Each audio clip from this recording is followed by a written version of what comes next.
राधा राधा बच्चों, बेटा अब हम आपके लिए लाए हैं मैथमेटिक्स की सीरीज। ठीक है, अब मैथमेटिक्स सीरीज में क्या क्या होगा सर? मैथमेटिक्स सीरीज में हम चैप्टर वाइज इंपॉर्टेंट क्वेश्चंस को डिस्कस करेंगे।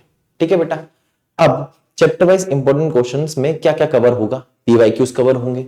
पीवाईक्यूज किस किस टाइप के कवर होंगे सर? पीवाईक्यूज हमारे पास जो कवर होंगे वो होंगे एमसीक्यूज, सब्जेक्टिव क्वेश्चंस और केस स्टडी।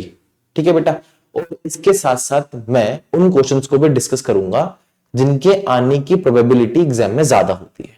ठीक है बेटा, उन क्वेश्चंस को भी डिस्कस कर लेंगे। अभी हम इस वीडियो में बात कर रहे हैं पार्ट 1 की। पार्ट 1, हाँ, अब इसका मतलब यह है कि सर क्या इस चैप्टर के ऊपर और भी पार्ट आएंगे? आएंगे बेटा, ऐसा नहीं है ना कि एक पार्ट में ही हम आपके सारे इंपॉर्टेंट क्वेश्चंस को डिस्कस कर लिया जाए। ठीक है, तो और भी पार्ट लगेंगे। अब हमारे पास आज के दिन जो चैप्टर है वो है सम एप्लीकेशन ऑफ ट्रिग्नोमेट्री।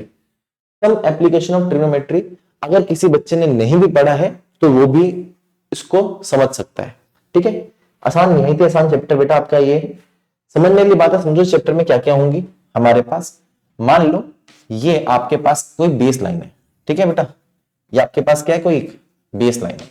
अब इस बेस लाइन से मान लो मैं इस पॉइंट P को देख रहा हूं जो कि ऊपर है इस बेस लाइन के। तो अगर किसी चीज को देख रहे हैं जो कि ऊपर है तो उसके लिए जो एंगल आता है उस एंगल को बोलते हैं एंगल ऑफ एलिवेशन।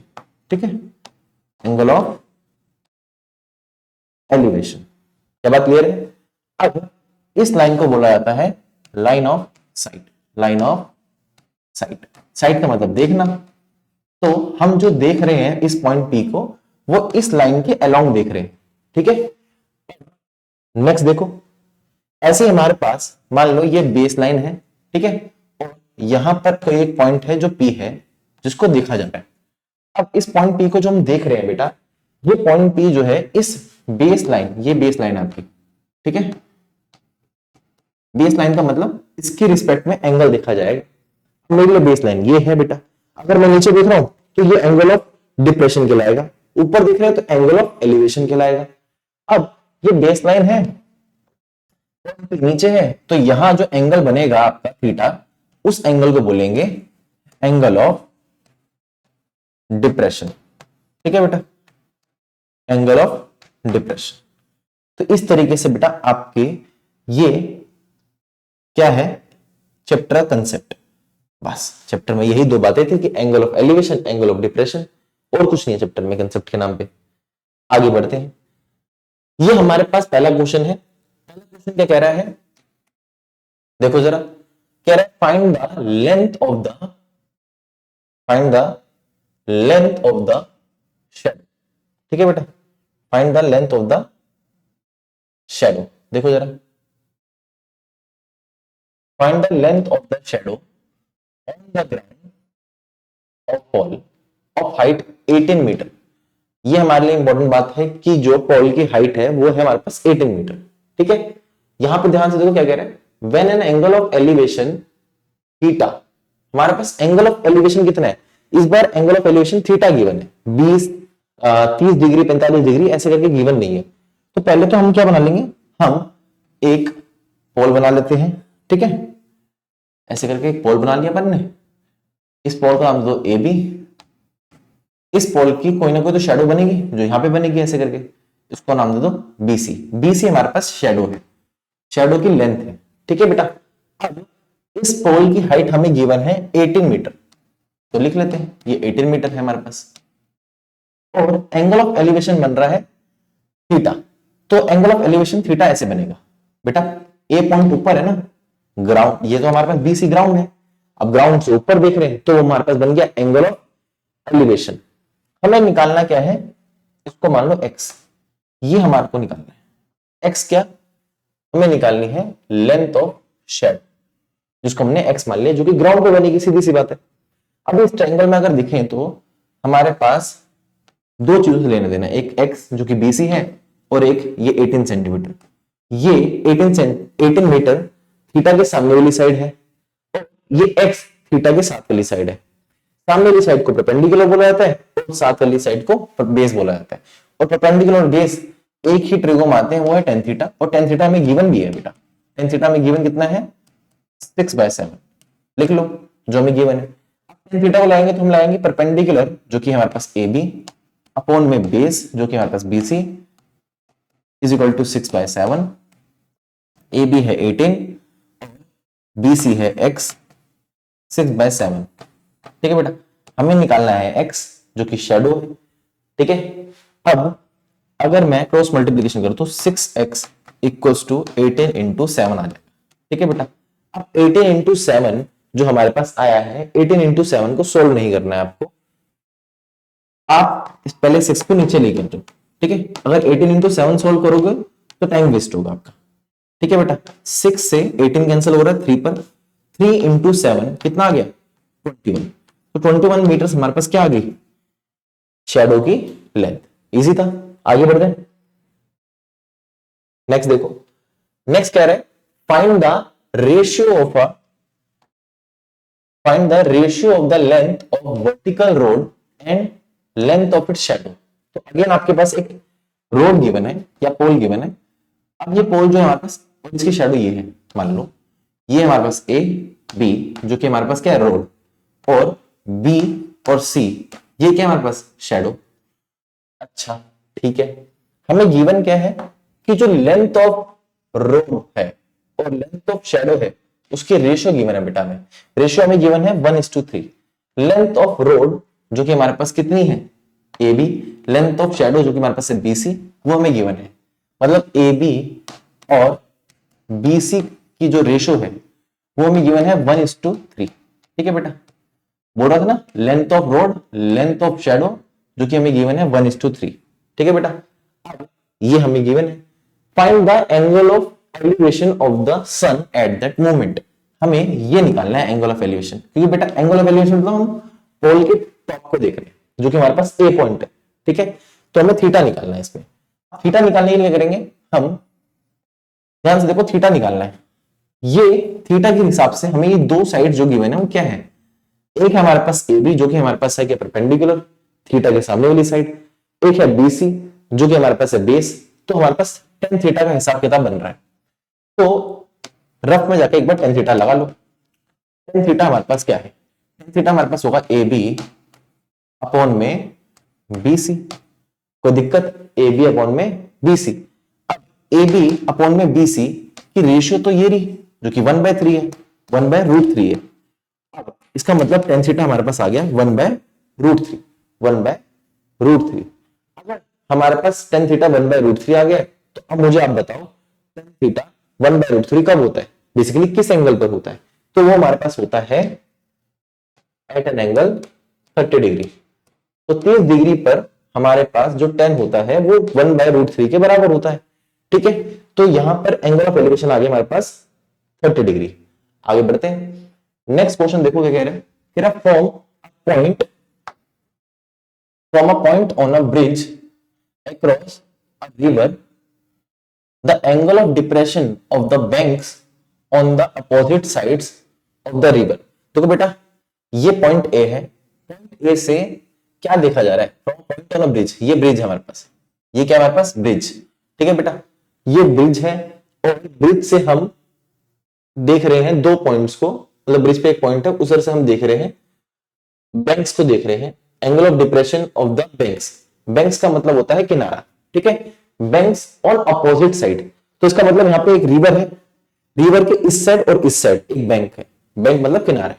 ठीक है, एक किनारा ये रहा, एक किनारा ये रहा, तो दोनों के लिए एंगल दे रखे 30 और 45, और बोल रहा है if the bridge is at a height of 8 metre, यानी ये हमें गिवन है। ठीक है, ये हमें गिवन है 8 मीटर। देखो जरा ये 8 मीटर क्या है, ये हाइट ऑफ ब्रिज। ठीक है बेटा, अब ये हमारे पास क्या है BD, BD हमारे पास रिवर की विड्थ है। हमें क्या निकालना है, find the width of river. चलो जी, विड्थ ऑफ रिवर क्या असल में BD, लिख लो विड्थ ऑफ रिवर जो हमारे पास है वो क्या है BD। ठीक है बेटा, विड्थ ऑफ रिवर है BD। अब आगे बढ़ते हैं, अगर आपके पास ये 45 है तो ये एंगल भी 45 होगा, और अगेन ये एंगल भी 30 होगा। ठीक है सर, ऐसे कैसे भाई? ये लाइन, एक लाइन ये और एक लाइन ये, दोनों आपस में पैरेलल है, तो ये एंगल और ये एंगल हमारे पास क्या बनेंगे? Alternate angles. कैसे बनेंगे? Alternate angle. ये 30 डिग्री, ये 30, हमारे पास क्या बनेंगे? Alternate angle. अच्छा ठीक है सर, अब आपको यहां पर फिगर में दो राइट एंगल ट्रायंगल दिख रहे होंगे। ठीक है, एक राइट एंगल ट्रायंगल आपको दिख रहा होगा ए सी बी। ठीक है बेटा, ऐसे ही आपको एक और राइट एंगल दिख रहा होगा, एक और राइट एंगल ट्रायंगल दिख रहा होगा ए सी डी। तो दो राइट एंगल ट्रायंगल दिख रहे हैं, एक है ए बी सी या ए सी बी, और एक है हमारे पास ए सी डी। तो जब भी आपको इस चैप्टर में कभी राइट एंगल ट्रायंगल दिखे फिगर में, तो आपको उन दोनों या तीनों राइट एंगल ट्रायंगल में चले जाना चाहिए। ठीक है, और उन दोनों या तीनों राइट एंगल ट्रायंगल में क्या करना है आपको? आपको ट्रिगो लगानी है। ठीक है, ट्रिगो के आपके पास दो साइड्स होती हैं, तो आपको देखना है कि हमारे पास दो साइड्स कौन सी काम की बन रही है। ठीक है, तो यहां पे अगर देखा जाए तो अगर मुझे बीडी निकालना है, तो बीडी असल में है क्या? बीडी पूछा जाता है, बीडी क्या है? बीडी है बीसी प्लस सीडी। तो मुझे बीसी और सीडी दोनों चाहिए। अगर मुझे बीसी और सीडी दोनों चाहिए तो बीसी क्या है हमारे पास? बीसी इस ट्रायंगल का पार्ट है, सीडी इस ट्रायंगल का पार्ट है। बीसी इसमें आ रहा है, सीडी इसमें आ रहा है, तो हम क्या करेंगे? हम इन दो ट्रायंगल में जाके ट्रिगो लगाएंगे। ट्रिगो कैसे लगाएंगे सर? बीसी जो है वो एंगल के साथ वाली साइड है, और एसी जो है वो एंगल के सामने वाली साइड है। 45 डिग्री के सामने हमारे पास एसी आ रहा है। एसी हमारे पास क्या है? Height of bridge. तो हम क्या करेंगे? हम इस ट्रायंगल में जाके tan 45 लगाते हैं।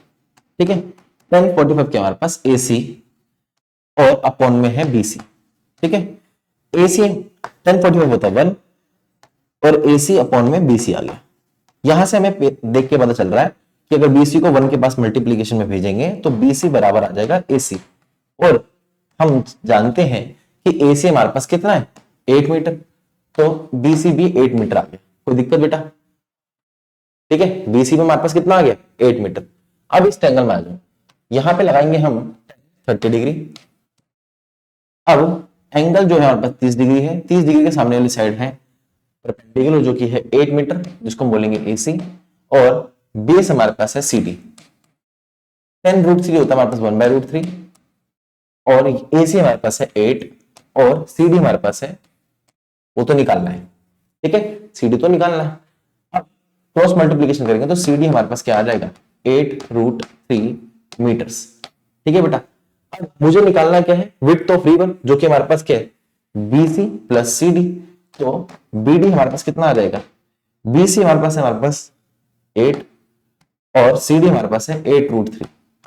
ठीक है, तो 8 कॉमन ले लेंगे यहां से, 1 + √3 मीटर्स। ये हमारे पास आ गई बीडी, यानी width of river. Width of river. आगे बढ़ते हैं, नेक्स्ट क्वेश्चन क्या कह रहा है?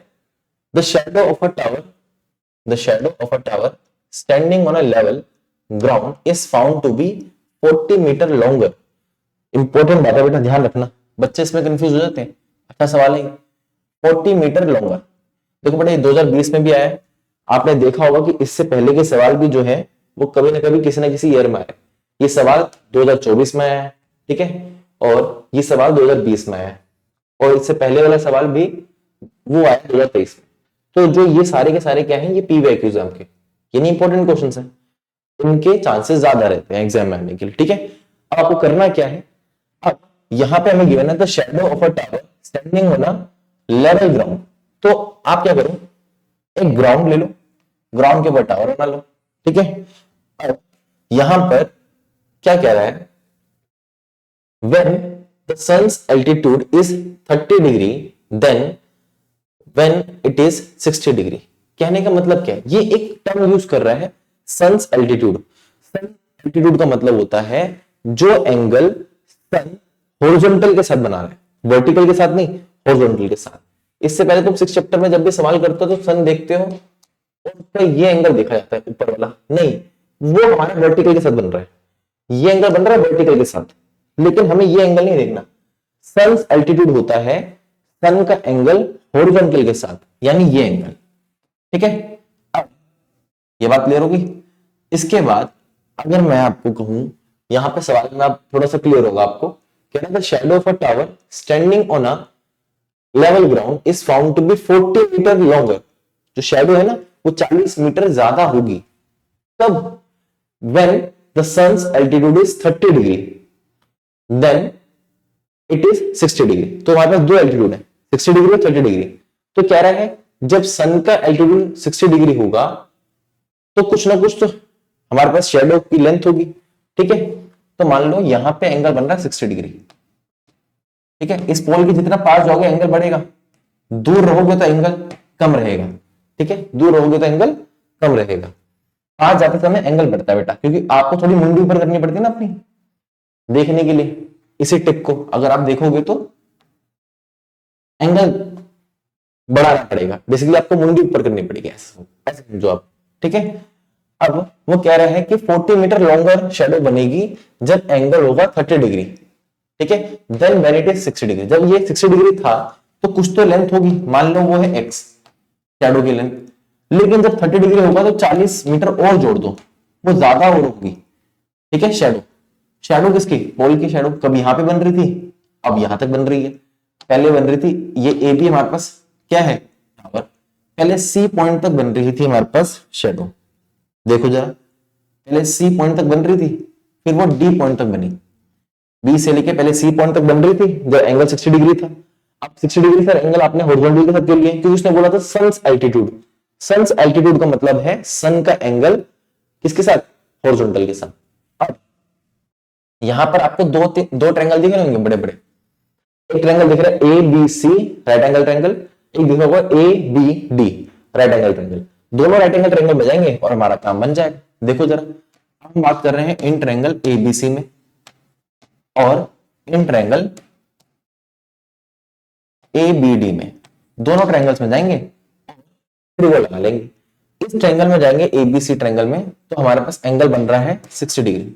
60 क्यों लगा रहे हो सर आप, क्योंकि हमारे पास दोनों ट्रायंगल में जो कॉमन चीज है वो है ए बी। हमें निकालने वाली बात क्या कर रहे हैं, हाइट ऑफ टावर, जो कि हमारे पास ए बी है। भाई हाइट ऑफ टावर ही तो पूछ रहे हैं, ये हाइट ऑफ टावर जो कि हमारे पास क्या है ए बी। तो हमें ए बी निकालना है, तो ए बी निकालने का तरीका क्या है भाई, ए बी हमारे पास दोनों राइट एंगल ट्रायंगल में कॉमन चीज है। ठीक है, इसका ध्यान रखना है आपको। अब मुझे बताओ, दोनों ट्रायंगल में कॉमन चीज हो तो उसको क्या करेंगे, अब